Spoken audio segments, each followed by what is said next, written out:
Gernika Futbol Klubek direktiba aldaketa egin dau.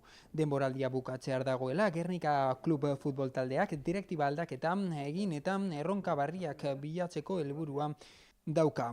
Orain, denboraldi eta lanaldia egin ostean, direktiba aldaketa dago, beste pertsona batzuk sartuko dira Gernika Kluben eta Gernika Lumuko udalak, Jose Maria Gorriño buru izanik, euren laguntza guztia deukiela zehaztu dau. Aurretik izan diren direktibakoei betetako helburuagatik zorionak emanez eta datozenei sorte ona oparoz. Hemen gauze geur harrera eitzen Gernika Futbol Klub oinarte izen den presidentze eta presidentzi barze. Da bueno,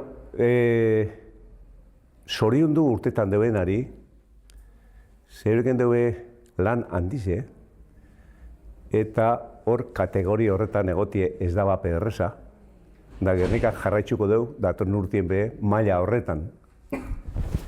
Eta barrizeri, esan ondo etorrizek, eta ni badakitz gogoa dekena lan hona eitzeko, eta gure laguntza altan neurrizien euko dela, oinarte eukin dugu moduen.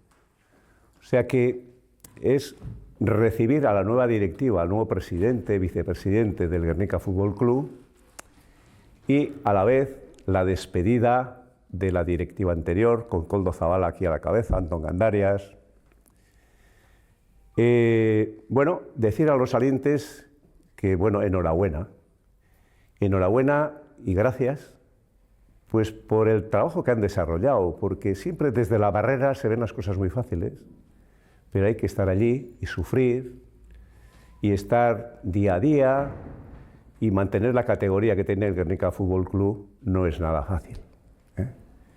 Pues enhorabuena por esa saber hacer que habéis tenido para mantener el equipo en esa categoría.